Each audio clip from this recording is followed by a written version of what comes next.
Nous lisons donc dans le livre de Matthieu, chapitre 13, du verset 4 au verset 8, et ensuite du verset 19 au verset 23, nous lisons au nom de notre Seigneur Jésus-Christ. Un semeur sortit pour s'aimer. Comme il s'aimait, une partie de la sémence tomba le long du chemin. Les oiseaux vinrent et la mangèrent. Une autre partie tomba dans les endroits pierreux, où elle n'avait pas beaucoup de terre. Elle leva aussitôt, parce qu'elle ne trouva pas un sol profond. Mais quand le soleil parut, elle fut brûlée et sécha, faute de racines. Une autre partie tomba parmi les épines. Les épines montèrent et l'étouffèrent. Une autre partie tomba dans la bonne terre. Elle donna du fruit, un grain 100, un autre 60, un autre 30. Nous passons à partir du 19. Lorsqu'elle nomme ça, c'est maintenant la réponse du Seigneur, ou encore l'interprétation du Seigneur. Parce que le texte est un peu long, donc j'ai pris que des parties. Voici l'explication du Seigneur par rapport à cette parabole. Lorsqu'un homme écoute la parole du royaume et ne la comprend pas, le malin vient et enlève ce qui a été sémé dans son cœur. Cet homme est celui qui a reçu la sémence le long du chemin. Celui qui a reçu la sémence dans les endroits pierreux, c'est celui qui entend la parole et la reçoit aussitôt avec joie. Mais il n'a pas de racine en lui-même. Il manque de persistance. Et dès que survient une tribulation ou une persécution à cause de la parole, il y trouve une occasion de chute. Celui qui a reçu la sémence parmi les épines, c'est celui qui entend la parole, mais en qui les soucis du ciel et la séduction des richesses étouffent cette parole et la rendent infructueuse. Celui qui a reçu la sémence dans la bonne terre, c'est celui qui entend la parole et la comprend. Il porte du fruit, et un grain en donne 100, un autre 60 et un autre 30. On va clamer la parole et nous allons lancer.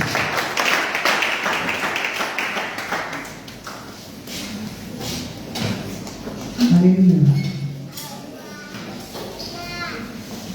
Comme vous savez, nous sommes dans l'année de la grâce. Et ce matin, comme à notre accoutumée, lorsque nous changeons de mois, nous changeons également de thème. Le thème de ce mois de février est la sémence. Ce matin, mon sous-thème est le semeur. Alléluia. J'aimerais que tu répètes après moi le semeur. C'est trop faible, le semeur. Amen. Alors nous allons commencer à décortiquer au fur et à mesure notre parole de ce matin. Nous allons commencer par définir la sémence.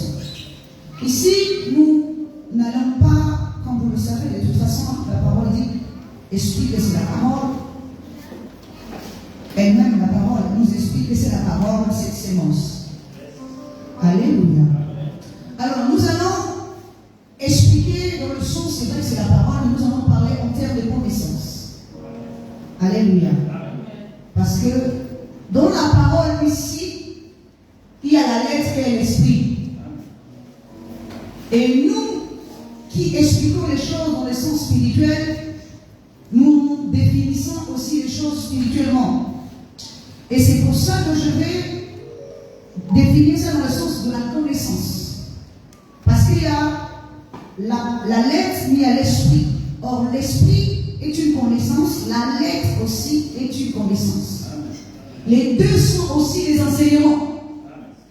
Mais l'un enseigne le corps et l'autre enseigne l'esprit. Alléluia. C'est pour ça que souvent je vous dis, lorsque nous parlons de choses de l'esprit, il faut que notre esprit soit disposé. Parce que sinon, s'il n'est pas disposé, il va continuer à dormir.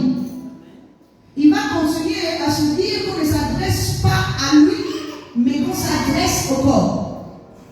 C'est pour ça que lorsque nous voulons nous adresser à l'esprit, employons le langage spirituel, parce que l'esprit n'est pas physique, il est spirituel. Et il comprend les choses spirituelles. Parce que quelqu'un peut dire que lorsque vous venez nouvellement, que vous ne pouvez pas comprendre les choses de l'esprit, c'est faux. Parce qu'il ne s'agit pas de votre corps qui va comprendre les choses de l'esprit, mais il s'agit de votre esprit qui va comprendre les choses de l'esprit. L'esprit est disposé pour écouter et pour comprendre les choses de l'esprit. Alléluia. L'esprit n'est pas fait. C'est pour ça que l'esprit est fils de Dieu. Il n'est pas fils de l'homme. C'est le corps qui est fils de l'homme. Alléluia. Mais l'esprit est fils de Dieu. Donc quand son père lui parle, il comprend.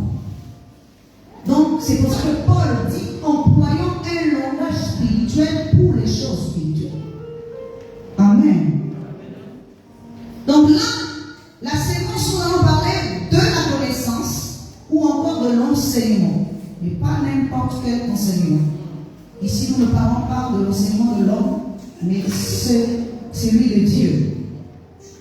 Et nous allons définir le semeur. Le semeur, c'est celui qui enseigne. Alléluia. Le semeur, c'est celui qui enseigne. Et le véritable semeur, c'est la divinité en nous. C'est Dieu qui est le véritable semeur. Parce que même le semeur physique, comme moi qui suis en train de t'enseigner, alléluia, ce n'est pas moi qui détiens la sémence. Alléluia. Celui qui détient la sémence, c'est l'époux qui est au-delà de moi. Parce que la sémence, ce n'est pas la femme qui a la sémence, mais c'est l'époux qui a la sémence. Donc toute personne qui enseigne, qu'il soit homme ou femme, à partir du moment où il ouvre la bouche, alléluia, ce n'est plus lui qui enseigne ou cette personne qui enseigne, ça devient l'époux qui est en train de s'aimer. Et lorsqu'il s'aime, il ne s'aime pas n'importe où. Il doit s'aimer dans le corps de l'épouse. Et le corps de l'épouse ici n'est pas le corps physique. C'est la conscience de l'homme. Alléluia. Parce que c'est la conscience qui épouse Dieu. Ce n'est pas le corps qui épouse Dieu. Le corps n'est que temple de Dieu. Alléluia. Mais la conscience est l'épouse de Dieu. Et c'est la conscience qui épouse Dieu. Avant de donner une forme extérieure, il faut d'abord que notre conscience s'approche de l'époux, reçoive la sémence, et ensuite donne une forme à cette sémence, afin que la sémence porte l'image de Dieu et la ressemblance de Dieu. Sinon, ce corps que tu vas former n'est pas fils de Dieu. Parce que tout ce qui est fils de Dieu doit porter l'image et la ressemblance de Dieu. Alléluia. Donc le véritable semeur, c'est Dieu lui-même. Et c'est lui qui a la sémence. Amen. On ne peut pas devenir un semeur sans sémence. Dis Amen. Comment peut-on t'appeler semeur si tu n'as pas de sémence? Tu es semeur de quoi? Alléluia. Tu es semeur de quoi? Pour être semeur, il faut que tu aies quelque chose. Que les gens parlent la chose que tu as. Amen. Ça veut dire quoi? Lorsque j'enseigne ici, on doit aussi trouver la qualité de la sémence que j'ai. C'est pour ça que je dis que l'homme spirituel qui est vigoureux, comment je dis ça, est reconnu, ou encore on l'accepte comment? C'est par la qualité de son enseignement.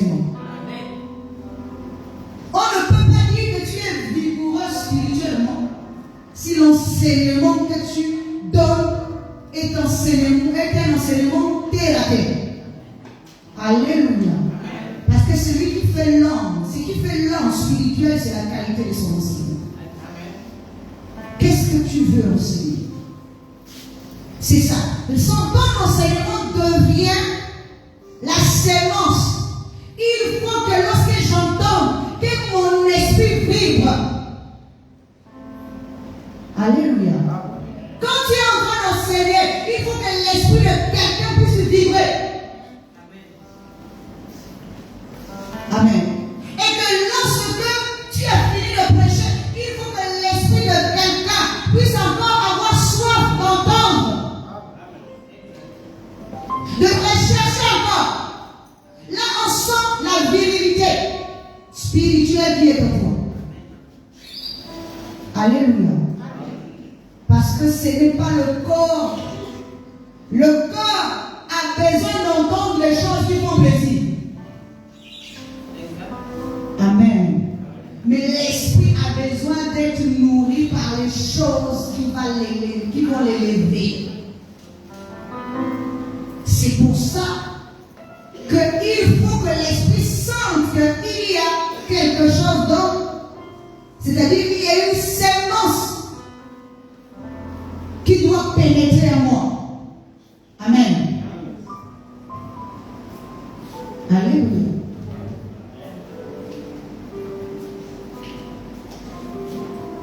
On ne peut pas devenir semeur sans sémence. Et quelle est la qualité de notre sémence? Quelle est la forme que nous avons donnée à cette sémence? Ce qui signifie la vérité spirituelle. Dans 2 Corinthiens 9, 10, il est écrit: celui qui fournit de la sémence au semeur et du pain pour sa nourriture vous fournira et vous multipliera la sémence, et il augmentera les fruits de votre justice. Amen. Alors, je recommence. Le véritable semeur doit avoir une source. Amen. Et la source du véritable semeur est une source inépuisable. Ça veut dire que tous les jours tu te renouvelles, parce qu'il dit que l'homme nouveau se renouvelle dans la connaissance de Dieu. Tous les jours tu peux te renouveler parce que tu as une source intarissable. Parce que tu as une source inépuisable.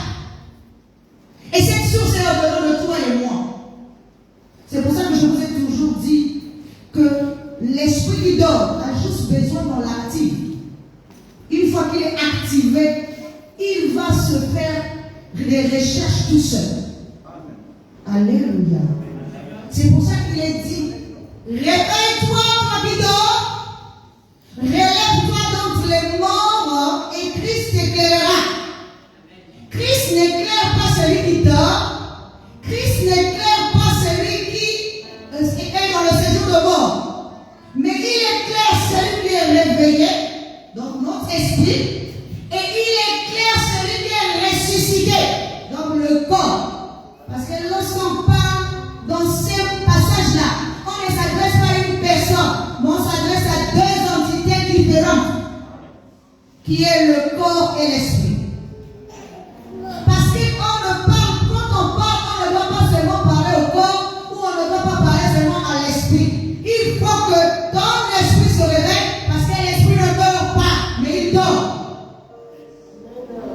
Mais le corps meurt spirituellement. Tu peux être vivant, marchant, mangeant, te lavant, t'habillant, allant au boulot, faire tout ce que tu peux faire tous les jours. Mais spirituellement, tu es un homme mort. Parce que tu n'as pas de connaissance. Et pour avoir la connaissance, il faut d'abord que ton esprit se réveille. Christ n'éclaire pas un homme endormi. Je vous enseigne toutes ces choses. Parce que ce n'est pas physiquement qu'on affronte le diable, mais spirituellement.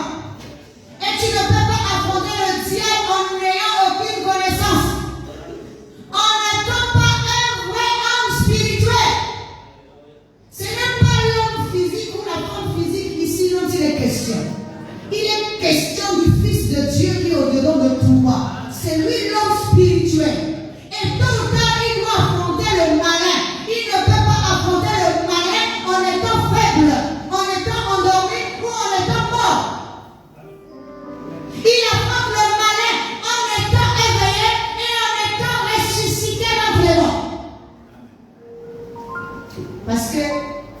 Lorsque nous accusons tous les jours les gens, c'est parce que nous ne comprenons pas encore ce que c'est la spiritualité.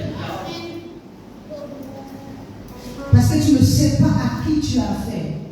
Je vous ai souvent dit ici, le mal et le bien sont au-dedans de toi. Avant d'abord d'accuser quelqu'un, commence d'abord par vaincre le mal qui est au-dedans de toi-même. Commence d'abord par l'affronter. Comme Jésus affrontait le diable sur la montagne. Quand tu auras fini, à ce moment-là, tu comprendras les choses autrement que ce que tu comprends aujourd'hui. Alléluia. Mais tant que tu restes dans l'homme terrestre, tu ne pourras jamais comprendre. Et pour comprendre, il faut que tu ouvres ton oreille spirituelle. C'est pour ça que Jésus dit que celui qui a les oreilles pour entendre, entendre. Il ne parle pas des oreilles physiques. Parce que nous tous physiquement nous entendons. Il parle à ton esprit. Que celui qui a les oreilles pour entendre. Parce que tu peux avoir les oreilles et ne pas entendre. Je répète encore. Tu peux avoir les oreilles, mais tu n'entends pas. Donc j'ai beau parler ici, tes oreilles même spirituelles ne m'entendent pas. Tes oreilles ne reconnaissent pas la voix de leur maître. Or Lazare dans le tombeau, lorsqu'il entend la voix de Jésus, il reconnaît que celui-là est mon maître. Maintenant il est temps que je sorte du tombeau. Alléluia. Il est temps que je sorte de ma mort. Il est temps que je sorte de mon sommeil. Parce que lui, pour entendre Jésus, c'est que son esprit était endormi. Son esprit n'était pas mort. Celui qui était mort en lui, c'était son corps. C'est pour ça qu'il était lié. Et lorsqu'il est sorti du tombeau, ce n'est pas dans le tombeau qu'il a été délié, mais c'est hors du tombeau. On ne peut pas te délier dans le tombeau. Il faut que tu aies d'abord le courage d'entendre la voix, de sortir du tombeau et d'aller vers où est Jésus. C'est là que Jésus va ordonner à ce qu'on puisse te délier. Tu penses que c'est Jésus qui viendra te sortir du tombeau? Ou bien c'est toi qui feras l'effort de sortir du tombeau? Jésus n'est pas rentré dans le tombeau de Lazare. Non. C'est pour ça que beaucoup de gens ne font pas les efforts. Parce qu'ils pensent que tout doit leur tomber dessus comme ça. Alléluia. Jésus n'est pas rentré dans le tombeau. Mais Jésus a payé Lazare hors du tombeau. Le tombeau c'est quoi? C'est un corps terrestre qui devient un tombeau pour ton esprit, qui empêche ton esprit de s'élever, qui empêche ton esprit de se réveiller, qui empêche ton esprit de croire. Alors lorsque tu entends la voix, c'est là que toi-même tu décides de quitter cet endroit infernal. Cet endroit qui te retient captif. Cet endroit qui n'est pas fait pour toi. Et quand tu fais le pas pour venir vers Jésus, à ce moment-là, Jésus va ordonner à ce qu'on te délivre. Parce que les bandes qui étaient sur Lazare représentent les liens terrestres qu'il avait encore avec le monde terrestre. Alléluia. Tu veux que quelqu'un puisse te délivrer? Alléluia. Mais si tu fais seulement la volonté, la délivrance viendra toute seule. Alléluia. Parce que tu arrives à sortir ça prend de toi, membre par membre. Dis Amen. Parce que Satan est formé de plusieurs membres. Pour qu'il s'installe en toi, c'est qu'il y a chaque membre est rentré et s'installer en toi. Tous les jours, petit à petit, il vient. Quand la colère vient s'installer, c'est un membre de Satan qui vient s'installer. Quand la haine vient s'installer, c'est un membre de Satan qui vient s'installer. Quand c'est la rancœur qui vient s'installer, quand c'est la jalousie, quand c'est le complexe, quand c'est les médisances, les querelles que tu es en train de tous les jours produire, tous les jours, tu es satisfait, tous les jours, on ne sait même pas comment te dompter. Alléluia. Tous les jours, tu as quelque chose à dire. Tu n'es jamais satisfait, tu n'es jamais content, tu n'es jamais propre. Comment veux-tu que Jésus s'installe dans un endroit comme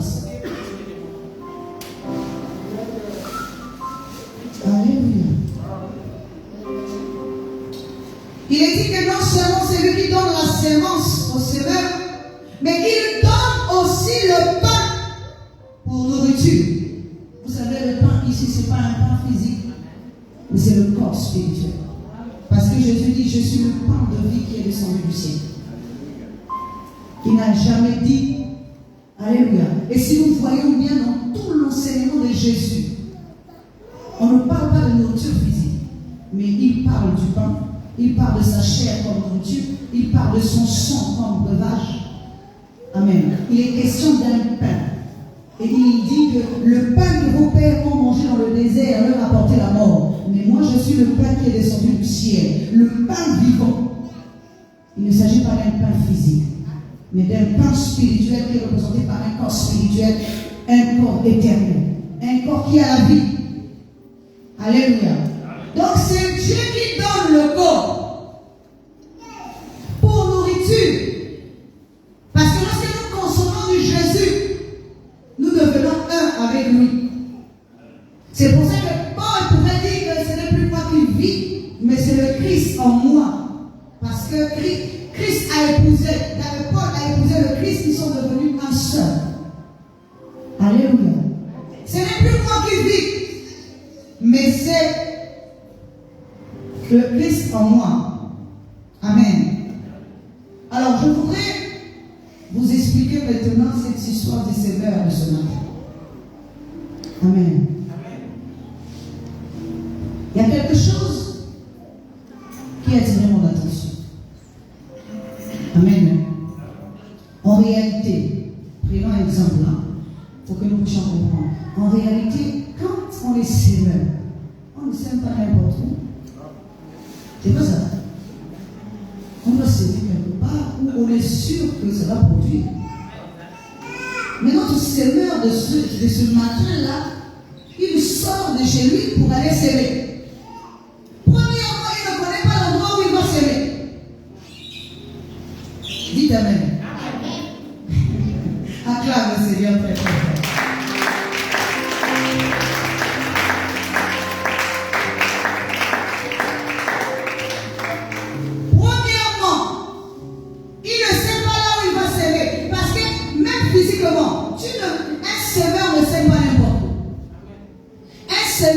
Physique, il d'abord choisit un sol. C'est pas ça. Il prépare le sol. Attends, c'est pas ça. Et il attend la saison pour planter. C'est pas ça. Moi, ma grand-mère faisait les plantations. Je sais que pour planter à cette époque-là, d'abord il fallait trouver la terre, il fallait débroussailler, il fallait préparer le sol, et on attend juste avant que les pluies ne commencent là, et c'est là, je pense, qu'on commence à céder, parce qu'on sait que quand la pluie va commencer, la pluie va arroser le sol, et le sol va commencer maintenant à produire. C'est pas ça. Alléluia.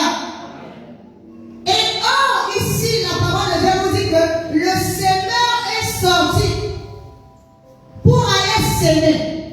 Mais sur sa route, sur son chemin, il y a une partie de la sémence qui est tombée. Amen. Bon, réfléchissons ensemble. Parce que j'aime bien que nous soyons nous tous intelligents. Amen.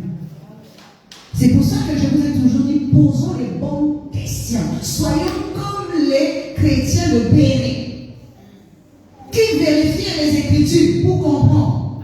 Parce qu'on peut te mentir, même moi je peux te mentir. C'est pas ça. Mais nous vérifions les Écritures. Non seulement nous vérifions les Écritures, mais aussi il faut les interpréter.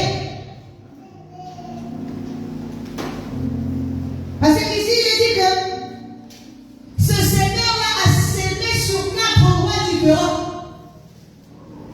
Le premier endroit, c'est sur le chemin. Attends, je suis en train de partir pour aller s'aimer. Je sais que je dois s'aimer sur une bonne terre. Et sur ma route, je sème une partie qui tombe sur mon chemin.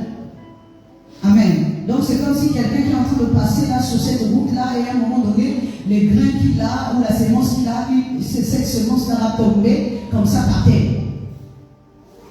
Alléluia. Mais la parole de Dieu nous dit quoi? que la sémence qui est tombée sur le long du chemin n'a pas pu être ancrée dans le sol. Pourquoi? Déjà, prévenez-vous, parce que le sol n'a pas été préparé.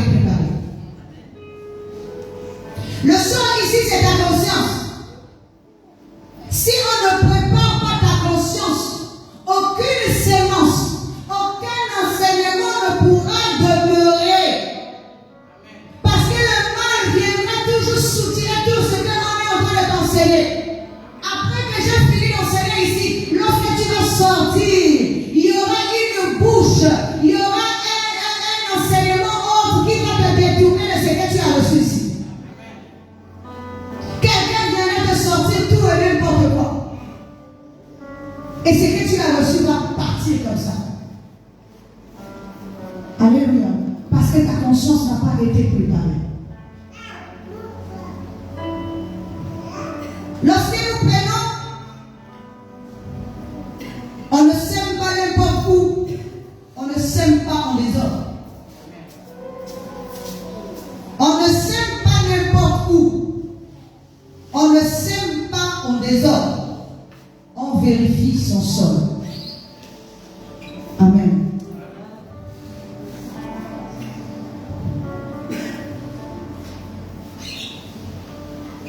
Sinon, ça va être du gaspillage. Amen. C'est pour ça que nous avons l'impression que nous sémons dans le vide. Beaucoup de gens sont plusieurs années dans des églises. Et ça devient juste des slogans. Moi, ça fait tant des années. Mais pendant le nombre d'années là, est-ce qu'on a vu vraiment le changement? Est-ce qu'il y a eu vraiment une sémence de plantée? Est-ce que la sémence qui a été plantée est ressortie? Est-ce que tu as été une terre, un sol fertile? Est-ce que tu as été un sol préparé? Ou tu es juste un sol qui représente le chemin sur lequel la sémence est tombée, mais tu n'as pas pu retenir parce que le malin est venu, il a donné autre chose. Les oiseaux du ciel, ce sont les mauvais esprits. Alléluia. Nous savons que les oiseaux ici, cela représente la partie du ciel, mais ce n'est pas la bonne partie. Parce que toute bonne partie ne peut pas venir prendre ce qui a été placé. Donc si elle vient récupérer, ça veut dire que c'est la mauvaise partie qui vient récupérer ce qui a été planté. Afin que cela ne demeure pas. Afin que tu ne sois pas transformé. Afin que tu demeures vide. Parce que est-ce que vous savez que tous les jours quand tu enseignes, tu te remplis. Tu deviens comme un seau où on remplit tous les jours, pour que tu deviennes lourd. Mais quand tu es vide, tu n'es pas lourd. Je ne parle pas d'une lourdeur physique, mais je parle de la connaissance. Toute personne qui a la connaissance est une personne qui pèse. Comme Jésus pesait. Parce que face à Satan qui le transportait, je vous ai dit ça ici. Satan qui le transportait d'un endroit à un autre. Satan était aussi en train de juger Jésus. Pour voir s'il était lourd ou pas. Mais quand il a mené au dernier niveau, il s'est rendu compte que celui-là, il pèse. À cause de la connaissance. Amen. C'est pour ça que je dis, ne soyons pas vides et informes. Soyons remplis et ayons une forme. Satan n'a pas peur de tout ce que tu peux représenter physiquement. Satan a peur de celui qui porte la lumière. Satan a peur de celui qui a la connaissance. Alléluia. Satan n'a pas peur de tout ce que tu peux représenter physiquement. Même si tu peux avoir des biens, même si tu peux avoir 100 millions dans la banque,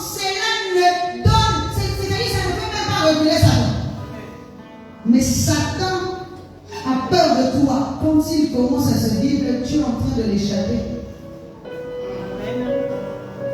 Quand il commence à comprendre que tu as la connaissance, parce que tu deviens incontrôlable. Oui. L'autre endroit, c'est les pieds. Il a semé dans un endroit où il était pierreux. Des cailloux, des pieds. Un endroit où il n'y a pas de sol profond. C'est superficiel. Il y a beaucoup de gens que vous voyez ici qui sont superficiels. Il n'y a aucune profondeur. Amen. C'est superficiel. Tu n'arrives pas, même quand tu parles, tu n'arrives jamais à atteindre leur profondeur. C'est ceux-là qu'on parle de, c'est-à-dire que de la bouche seulement, ils peuvent même se vendre le monde entier. Alléluia. Mais quand tu rentres dans la profondeur, en fait, il n'y a rien. Parce que la parole ne demeure pas. La parole ne pénètre pas. La parole n'est pas dans la profondeur. La parole reste superficielle. Elles peuvent t'expliquer même la Bible. Mais au-dedans de cette parole n'a pas d'impact. Amen. Elles peuvent t'expliquer même la Bible du début jusqu'à la fin. Elles connaissent même la Bible, les paroles, les versets. Mais la profondeur là, ils n'arrivent pas à mettre ce qu'ils entendent en pratique. C'est éprouvant, mais c'est la réalité. Il faut que ce que nous sommes en train de s'aimer trouve une place au-delà de toi et qu'il y ait une racine. Quelque chose qui a été enraciné. Quelque chose qui a été enraciné ne se déracine pas facilement. Parce que c'est dedans. Même quand le diable viendra, il trouvera la stabilité au-dedans de toi. Il ne pourra jamais te perturber. Il ne pourra jamais te détruire parce qu'il voit que tu es stable. Tu es un arbre enraciné. Tu es un arbre qui a été planté. Et tu ne peux pas te paniquer à cause des choses du monde. Alléluia. Et il est dit aussi qu'il a planté une autre partie dans les épis.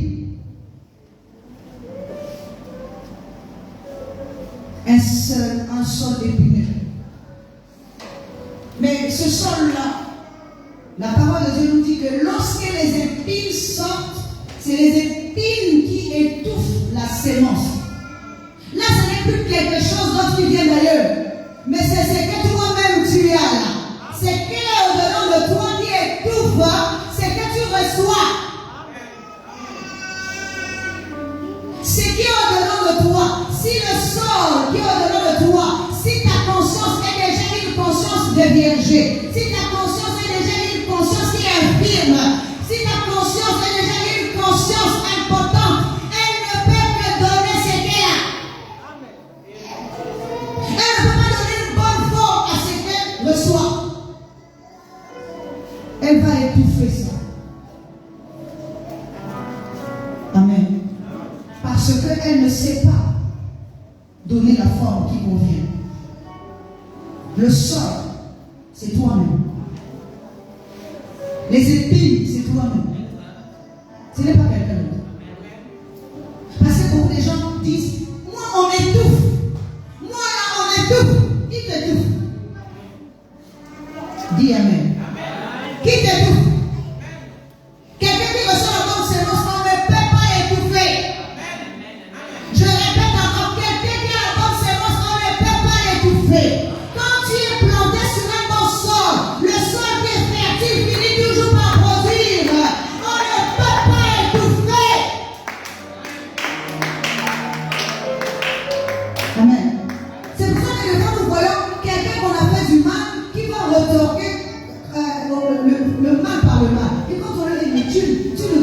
faire comme ça. Il va dire, mais c'est lui qui a commencé. Comme c'est lui qui a commencé, donc moi je devais reprendre pareil. Alléluia. Mais là c'est la faute de Dieu. Ça veut dire que le mal était déjà en toi. Et le mal là attendait seulement une occasion de s'exprimer. Est-ce que vous comprenez?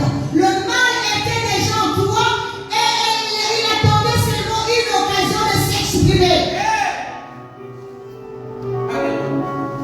Quand il y a une occasion, même si le mal est au-dedans de toi, c'est à toi de trouver le mal afin qu'il n'apparaisse pas, qu'il ne s'exprime pas. C'est une voix étrangère. Elle ne doit jamais s'exprimer en toi.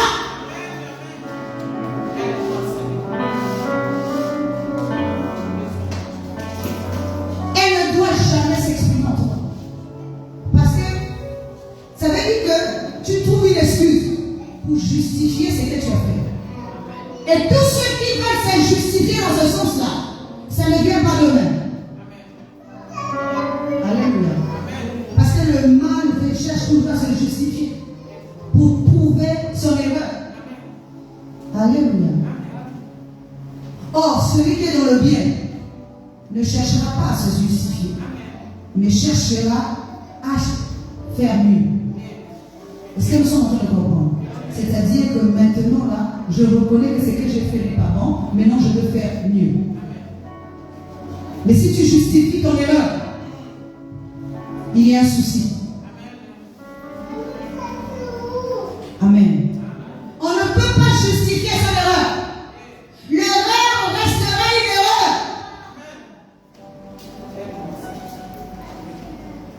C'est ça qui te poussera à changer. Quand tu reconnais, quand ta conscience reconnaît que ça c'est une erreur. Peut-être que tu ne le savais pas, mais à partir du moment où on te reproche, ta conscience doit dire oui, ça c'est une erreur et je dois la rectifier.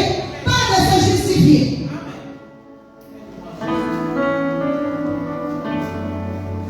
Tu peux te justifier devant l'homme, mais est-ce que tu te justifieras devant Dieu? Alléluia.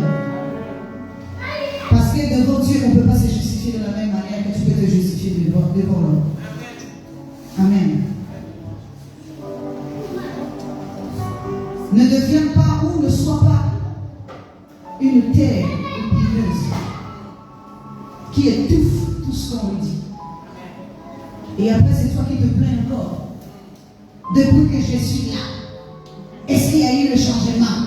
Depuis que je suis là. Mais est-ce que toi-même, tu t'es regardé? Est-ce que toi-même, tu as changé?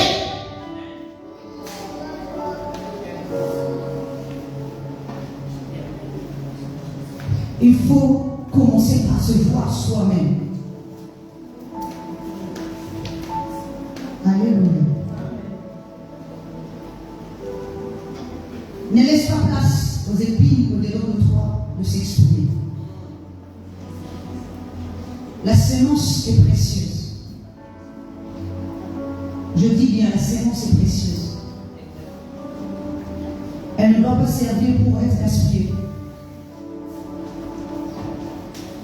Je prends un exemple seulement par là. Vous voyez, pendant que je suis en train de prêcher ici, je prends du temps, je perds de l'énergie. Alléluia. Et toi qui écoutes, tu perds du temps. Alléluia. Mais tu ne perds pas la même énergie que moi je suis en train de perdre. Amen. Et si tu sors d'ici en n'ayant rien reçu, donc le temps que tu as perdu là, c'est un temps vain. C'est pas ça. C'est vraiment un temps vain nul pour rien. Mais si tu sors d'ici en ayant quelque chose, tu as perdu un temps précieux. Parce que ce que tu as reçu est plus important. C'est un trésor que tu es en train d'accumuler au-dedans de toi. Que tu es en train non seulement de recevoir, mais de former et de forger au-dedans de toi. Donc ce n'est pas un temps pour rien que tu perds. Lorsque tu viens t'asseoir ici pour écouter, ne te dis pas que je vais perdre mon temps. Cherche à recevoir.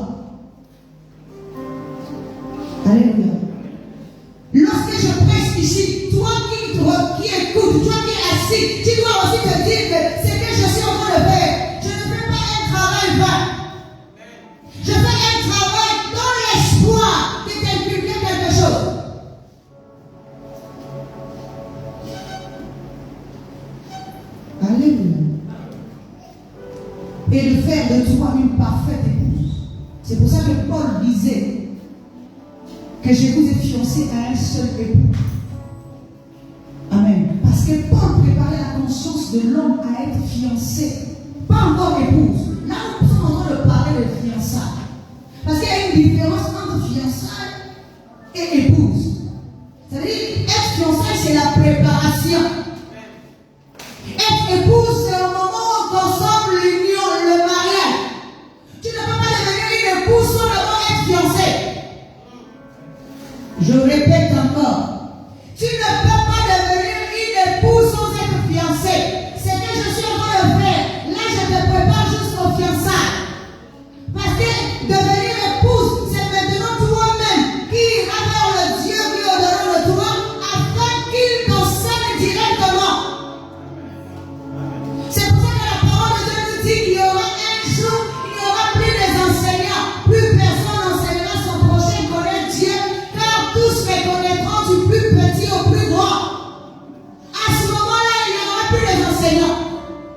Toi-même, tu seras ton propre enseignant. Parce que le Dieu qui est au-delà de toi parlera en toi et pour toi. Ce n'est pas moi de devenir une fiancée pour toi. Ce n'est pas Paul qui va devenir la fiancée seule. Mais il t'enseigne pour que tu sois une fiancée pareille pour pareil. Quand on mènera vers l'époux, que tu sois prête. Vous voyez, la reine Esther, avant qu'on la présente à son époux, qu'est-ce qui s'est passé? On ne l'avait pas préparé.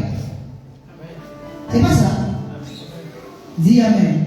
On a préparé la reine Esther 6 mois pour les parfums, 6 mois pour je crois l'ami ou je ne sais pas quoi. Alléluia. Ça veut dire quoi? Rendre l'épouse parfaite devant son époux. Afin que lorsque l'époux va voir l'épouse, il n'est plus à se demander quoi qu'est-ce. Dès qu'il va voir, il saura que c'est elle. C'est ça qu'on appelle la distinction. On prépare les consciences pour que Dieu remarque. Nous pouvons être des milliers de personnes ici. Nous pouvons avoir une église remplie, mais deux fois dans cette salle qui est remplie, Dieu ne regarde qu'une seule personne. Parce que c'est sa conscience qui est proche de Dieu. Alléluia.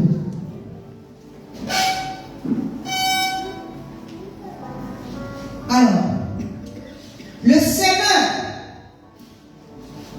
ne peut pas planter n'importe où.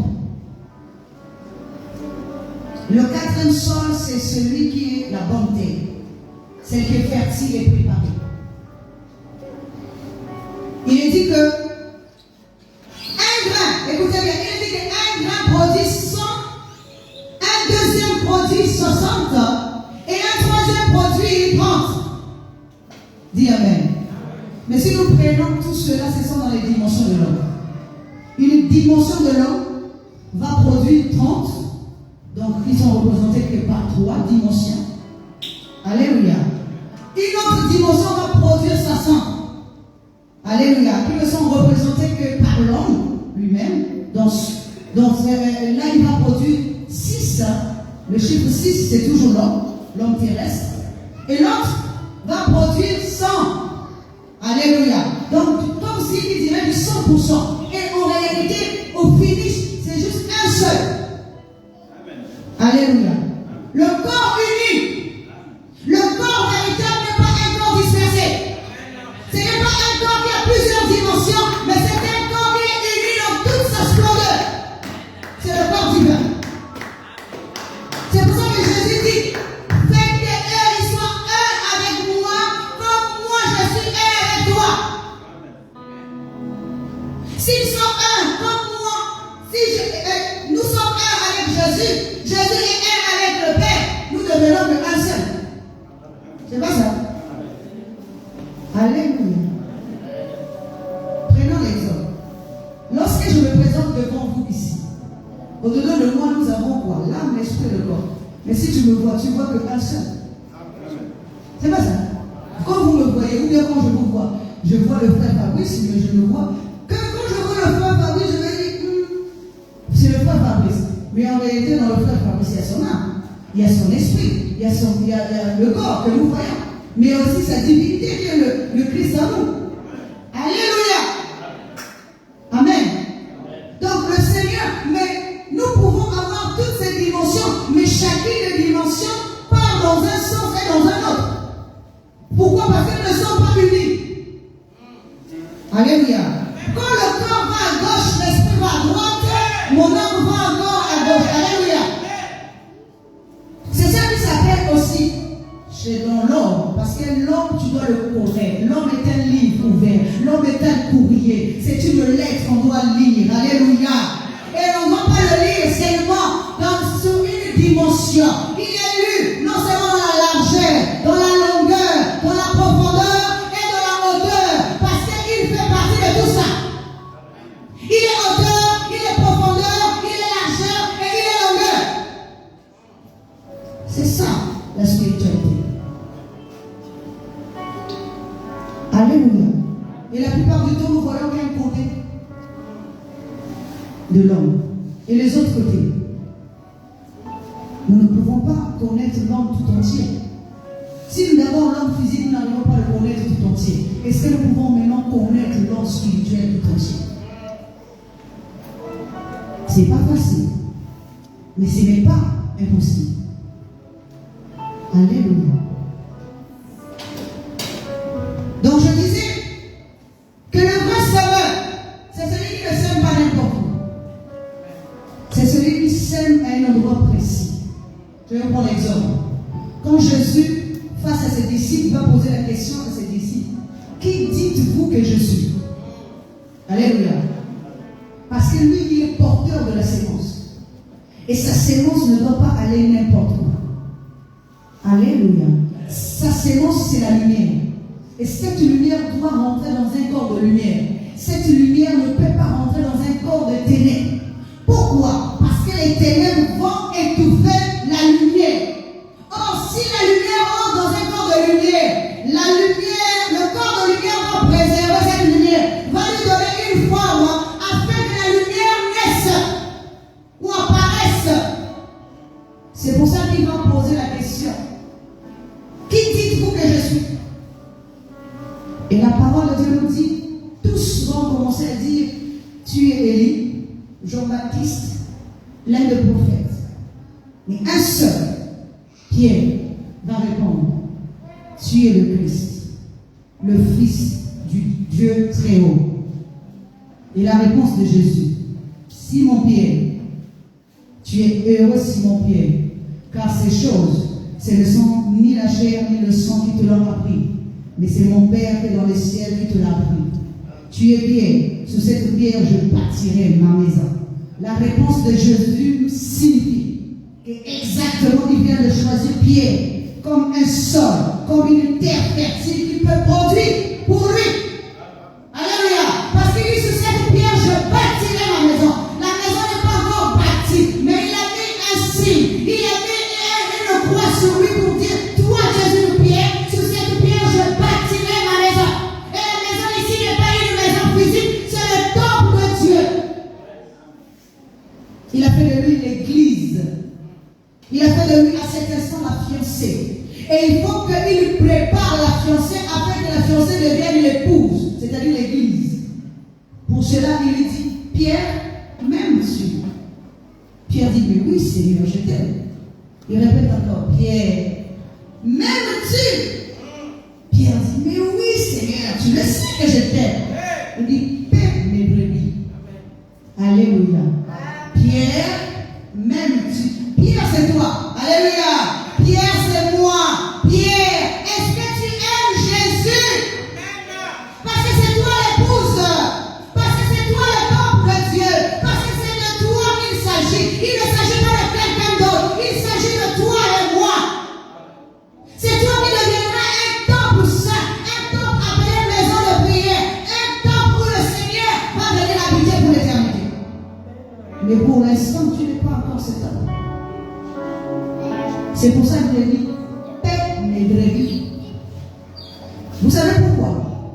Parce que ce n'est pas le Christ qui baptise, mais c'est toi et moi qui baptisons. Alléluia. Il est dit que le Christ lui-même n'a jamais baptisé personne. Amen. Parce que c'est l'épouse qui doit former un corps. C'est l'épouse qui forme le corps. Tu ne peux pas épouser Jésus si tu es dans un corps terrestre. Il faut que tu épouses Jésus dans le corps spirituel. Demande-toi aujourd'hui, à quel niveau tu te situes? Parce que Jésus n'est pas physique pour que tu l'épouses physiquement. Jésus est spirituel. Il te dit, paie mes brebis. Ça veut dire, élève ton corps jusqu'à sa dimension. C'est pour ça qu'il dit que tous ceux qui veulent venir après moi doivent se charger de leur croix et me suivre. Je vous ai souvent expliqué ça ici. Ce n'est pas de manière physique que nous allons couper les morceaux de bois, nous former les croix, ou fabriquer les croix, et nous allons commencer à préparer ça à gauche, à droite pour suivre Jésus. Parce que Jésus n'est pas physique pour que nous puissions le suivre à gauche, à droite. Sinon tout le monde irait là où est Jésus. Mais comme il n'est pas physique, il est spirituel. Donc c'est de manière spirituelle qu'il est en train de nous parler. Chargeons-nous de nos croix et allons vers lui. La croix ici c'est un corps. Emmène ton corps dans la dimension de l'esprit. C'est pour ça qu'il dit que l'heure vient et est déjà venue où les vrais adorateurs adoreront Dieu en esprit et en vérité. Ce n'est pas dans le corps qu'on adore Dieu, mais on adore Dieu dans l'esprit. Adore dans ton esprit. Sois un bon récepteur. Vous voyez, Marie au pied de Jésus, c'était un bon sol. Dis Amen. Elle était au pied pendant que Jésus reversait la sémence. Et la sémence, c'est la connaissance qu'elle était en train de recevoir. Quand Marthe arrive pour se plaindre de Marie, Jésus lui dit, toi, tu te plains des choses qui sont inutiles. Alléluia. C'est pas ça qui va faire des gens dans le royaume de Dieu. C'est pour ça que des fois, lorsque nous plaignons, nous ne nous rendons pas compte que toutes nos plaintes ne valent rien. Ça vaut quoi? Alléluia. Mais Jésus dit, Marie a choisi la bonne part. Parce qu'elle est un sol fertile. Elle est un sol qui est en train de recevoir. C'est pour ça que le troisième jour, elle est au pied du tombeau le jour de la résurrection. Parce que c'est une conscience éveillée. Elle sait que l'époux va ressusciter le troisième jour et je dois être au tombeau. Ça veut dire que l'esprit enseigné connaît les choses à l'avance. Si tu es enseigné, tu connais les choses à l'avance. Marie n'a pas été enseignée avec tout le monde. Elle a été enseignée à part. Je vous ai déjà expliqué ça. Ça veut dire qu'une conscience qui se distingue. Comme Marie vient dire aux disciples, d'ailleurs, de toute la Bible, je répète encore, de toute la Bible, Marie est la seule personne que Jésus a visitée en premier après sa résurrection. La Bible dit, ça c'est Marc 9, 16, que Jésus a apparu tout d'abord à Marie de Magdala. Pourquoi va-t-il apparaître tout d'abord non seulement à une femme, mais Marie de Magdala qui était censée être une pécheresse avant, qui n'était pas un disciple. Alléluia. Mais Jésus a apparu premièrement. Parce que lorsque l'enseignement arrive, ça tombe d'abord dans ta conscience avant de tomber sur ton corps. Donc Jésus apparaît d'abord dans ton esprit, dans ta conscience. Après tu apportes la bonne nouvelle à ton corps pour dire j'ai vu le Seigneur. Maintenant nous pouvons aller vers lui. Alléluia. Acclame le Seigneur très très fort.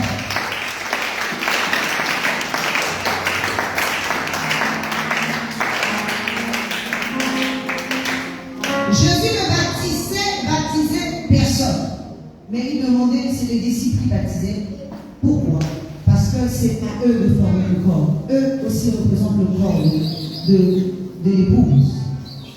Ils doivent former pour que le corps devienne une terre solide, une terre parée, une terre préparée. Ces 4 espèces de sol que nous avons citées tout à l'heure sont représentées aussi par le corps, l'esprit et l'âme et la divinité.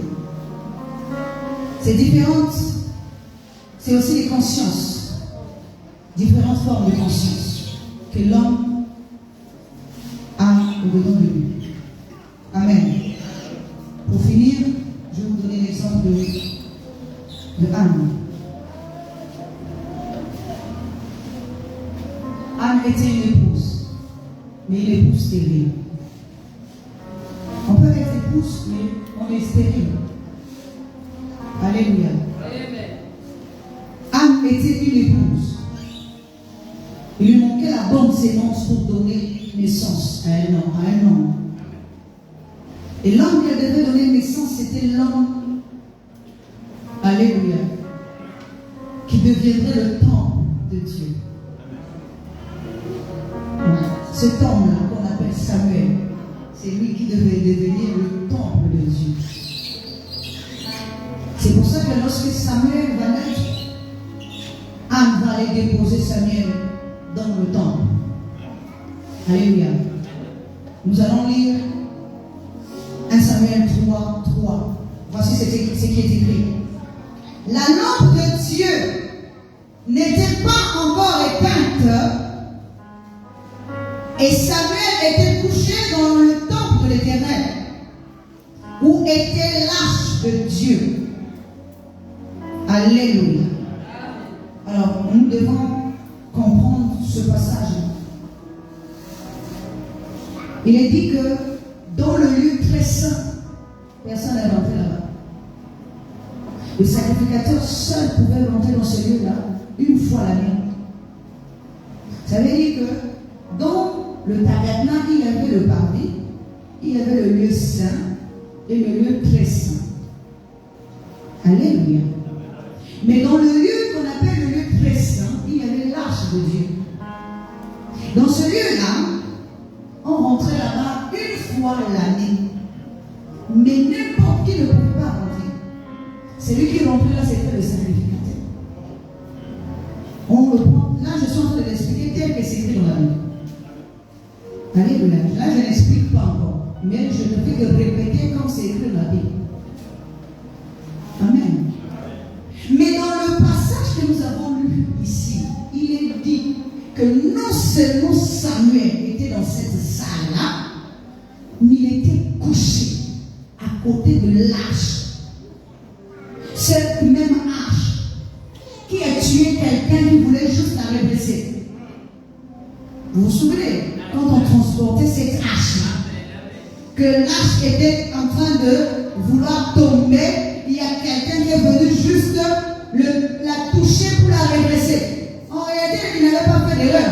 Il se dit que l'arche de Dieu est en train de tomber, laisse-moi redresser. Ce qui veut dire qu'on ne peut pas redresser Dieu. Dis encore amen. On ne peut pas redresser Dieu. Ce que tu vois de tes yeux, ce n'est pas ce que Dieu voit. Alléluia. Même quand tu te dis, mais il n'aurait pas dû faire comme ça. Il n'aurait pas dû faire comme ci. Alléluia. Ce qu'il a fait, il le trouve bon. Quand toi, tu ne le trouves pas bon, tu ne peux pas redresser Dieu. Beaucoup d'entre nous redressons Dieu. Ou encore nous voulons redresser Dieu. Tu te rends compte, tu n'aurais pas dû faire ça comme ça, Seigneur. Tu aurais dû faire ça de cette manière. Donc tu prends l'arche de Dieu, qui est la divinité, et tu veux la redresser. Mais elle va te frapper. Alléluia. Donc cette arche-là, dans un lieu où personne d'autre ne rentre, qui est donc Samuel pour non seulement rester, parce qu'il était couché dans cette salle. Et à côté de l'arche de Dieu. Alléluia. S'il n'incarne pas le corps que Dieu pouvait posséder. Alléluia. Ça veut dire que quelqu'un qui la maîtrise, c'est pour ça que Anne, en tant que conscience distinguée, terre qui était autrefois stérile, mais qui est devenue une terre fertile. Parce qu'elle a été parée, préparée. Parce qu'elle pleurait. Vous savez, beaucoup d'entre nous, même quand nous sommes conscients de nos erreurs, mais nous ne voulons pas changer. Nous ne rentrons pas dans notre salle, notre chambre en se disant, mais moi j'ai fait ceci n'est pas bon. Mon cœur, mon âme, mon esprit reconnaît que ça n'est pas bon. Change-moi. Je vais affronter un corps pour toi, un temple divin, un temple où tu vas habiter. Même toi-même, tu ne te reconnais pas, mais quand même on te reproche, tu fais de ça un problème. Est-ce que vous comprenez que Dieu ne peut pas accepter l'enfant que tu vas lui donner? C'est pour ça que Anne se morfondrait. Anne était stérile. Sa épouse ici représente la chair. La chair qui enfante n'importe comment. Alléluia. Elle a beaucoup d'enfants, la chair. Mais l'esprit n'en a pas encore. Elle a besoin de voir un enfant naître de toi et moi. Amen. Comme Sarah qui enfante dans sa vieillesse. Amen. Et cet enfant-là, c'est pour ça que nous voyons que même quand Marie a donné naissance à Jésus, pour prouver au monde entier que cet enfant-là incarne vraiment la divinité. Elle a présenté, je vous ai déjà expliqué ça, elle a présenté Jésus 2 fois. La première fois, elle a amené Jésus au 8e jour de sa naissance au temple pour présenter le corps. Au temple. Voici le Fils de Dieu. Enfin, elle présente le Fils de l'homme. Celui-ci est le Fils de l'homme au temple. Parce qu'on devait le circoncier. Circoncier, ça veut dire enlever la partie de l'homme. Le prépuce, enlever la souillure. La circoncision, c'est ça que ça représente. On enlève tout ce qui est charnel. Mais le jour de ses 30 ans, quand il commence son premier ministère, le premier miracle qu'il a accompli, ce n'est pas Jésus qui était prêt. C'est sa mère. C'est elle qui savait que lui, il était prêt. Alléluia. Vous pouvez dire ce que vous pouvez dire ce que vous voulez, c'est écrit dans la Bible. Jésus a dit, qu'a-t-il tout entre toi et moi, femme? Mon heure n'est pas encore arrivée. Alléluia. Mais elle a insisté. Prenez ces vases, remplissez-les, ramenez ça ici. Et lui va faire un miracle. Alléluia. Dis Amen. Physiquement, nous allons dire que donc c'est Marie qui a commandé Jésus. Alléluia. C'est pas ça. Mais il n'a pas dit que maintenant, quand les vases sont là pleins, où je ne vais pas faire le miracle. Mais il a compris ce que sa mère lui a dit. Il a transformé l'eau en vin. Ça veut dire quoi? Notre conscience sait à quel moment la divinité peut être présentée. Parce qu'au moment où Jésus va faire ce miracle-là, on ne présente plus le Fils de l'homme. On est en train de présenter le Fils de Dieu qui va transformer l'homme terrestre à l'homme céleste, la nature terrestre à la nature céleste. Parce que le vin est transformé, l'eau est transformée en vin. Et le vin ici, ce n'est pas le vin physique, mais la nature. Les vases, c'est toujours toi et moi. Dans ces vases-là, on doit transformer, on doit enlever tout le vin, l'ancienne nature qui est là. Comme Marie, la conscience a vu mince, là, il n'y a plus de nature de l'homme ici. Maintenant, on va mettre la nature de Dieu. C'est la conscience divine qui voit ça. C'est la conscience divine qui comprend que maintenant, on a fait un travail, on a paré l'homme, on a effacé l'homme dans ce corps-là. Il n'y a plus de l'homme. Il faut maintenant remplacer, c'est-à-dire poser la bonne sémence. Et celui qui a la sémence, c'est le corps divin. Et c'est lui qui va changer l'eau en vin. Alléluia. Celui qui va te changer, ce n'est pas moi. Celui qui va te changer, c'est le Christ en toi. Celui qui va te changer, c'est la conscience qui est au-dedans de toi. Qui a épousé le Christ, et le Christ lui a donné la sémence. Et elle peut former un nouveau monde. Alléluia. Dieu n'a pas choisi Marie par hasard. Dieu a choisi Marie parce qu'elle était une conscience distincte, une conscience pure et vierge. C'est ça que ça veut dire, la conscience de l'homme quand elle atteint la dimension de la pureté de l'innocence. Est-ce que vous savez que Dieu protège celui qui est innocent? Je répète encore, Dieu protège celui qui est innocent. Quand je parle de l'innocence ici, je parle de l'état d'esprit de l'innocence au-devant de toi. Quand ton état d'esprit est dans l'innocence, Dieu veillera sur toi parce qu'il sait que tu ne cherches pas à veiller sur toi-même. Il est obligé de veiller sur celui qui est innocent, celui qui est pur, celui qui, alléluia, celui qui est vierge, celui qui est pur, celui qui se préserve du mal. Il est obligé de veiller sur toi. C'est pour ça qu'il dit gardez silence, je combattrai pour vous. Parce qu'il sait que ton silence, ce n'est pas un silence physique. Il y a beaucoup de gens qui sont silencieux physiquement, mais à l'intérieur d'eux, ils sont en train de bouillir. Alléluia. Donc ça veut dire qu'à l'intérieur, tu n'es pas silencieux. Amen. Tu es silencieux physiquement. Des fois, on a fait quelque chose ici. Tu n'as rien dit. Mais quand tu es en train de partir, là, tu es en train de maudire l'autre. Tu es en train de s'insulter l'autre à l'intérieur de toi. Tu es en train de bougailler. Alléluia. Tu souhaites même son malheur. Mais tu n'es pas silencieux. Tu ne peux pas répondre à de telles choses. Mais il dit gardez silence. Ton esprit doit être dans un état d'innocence. Seigneur, je te bénis parce que je sais que physiquement on va dire oh non, et c'est un faible. Non. C'est que tu es en train de prendre pour la faiblesse. Dieu est en train de prendre pour une force. C'est que tu prends pour la faiblesse. Dieu le prend pour une force. Parce que c'est une force spirituelle. Ça, ce n'est pas donné à n'importe qui. Combien même de fois tu as raison, mais c'est toi qui demandes pardon. Ce n'est pas donné à n'importe qui. C'est une force intérieure. C'est pour ça que nous pouvons gagner tous nos combats. Parce que nous restons dans un état d'innocence permanent. Mon combat, j'ai des victoires. Mon combat, j'avance. Mon combat, même si, alléluia, c'est n'importe comment. Je vous ai souvent dit, parce que là je finis, qu'on est l'agneau à l'extérieur, pas à l'intérieur.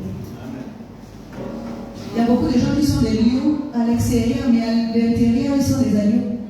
Donc on peut facilement t'attraper et te zigouer facilement à l'intérieur. Alors c'est là avec le contraire. Jésus est lui-même l'agneau. Jésus est lui-même le roi, le lion de la tribu de Judas. Ça veut dire qu'à l'extérieur, il est le lion. Et plutôt, il est l'agneau. Vous l'emmenez à l'abattoir, il vous suit. Vous le tapez, il vous regarde. Mais à l'intérieur, il est le lion de la tribu de Judas. Quand tu viens là, tu ne trouves plus l'agneau que tu as trouvé à l'extérieur. Quand tu viens là, tu vas trouver le lion. Alléluia. Tu trouves le lion à l'intérieur. L'agneau c'est à l'extérieur, mais à l'intérieur, il est le lion. Ce n'est pas lui qui vient provoquer. Mais quand tu viens provoquer là, tu vas trouver le lion qui va te grimacer. Ne soyons pas les lions à l'extérieur, soyons les lions à l'intérieur. N'allons pas provoquer parce que tu n'auras pas la raison. Mais laisse qu'on vienne te provoquer. Pendant que tu dors, quand un esprit malade vient, il va trouver le lion qui est endormi au-dedans de toi. Parce que ce n'est pas toi qui vas combattre, mais c'est lui qui combat. C'est lui qui donne la force. Alléluia. C'est lui qui t'élève. Tu ne dois pas dormir pour dormir. Tu ne dois pas dormir pour dormir. Ton esprit va voir tout ce qui se passe dans ton sommeil. Je vous ai souvent dit ça. Beaucoup de gens dorment jusqu'au petit matin sans même comprendre ce qui se passe. Tu peux même faire un rêve ou deux que tu retiens. C'est important. Parce que ton esprit, il va donc tout ce qu'il a fait. C'est son monde, c'est son heure, c'est son temps. Il est en train de faire quelque chose mais pendant qu'il travaille ou qu'il fait je ne sais pas quoi, pendant que tu dors là, tu dois capter ce qu'il a fait. Alléluia. Sois fort. Reçois la sémence et donne gloire à cette sémence. Donne-lui un corps qui convient, afin que demain, on puisse voir Dieu à travers toi. Que la parole de Dieu trouve place en nous.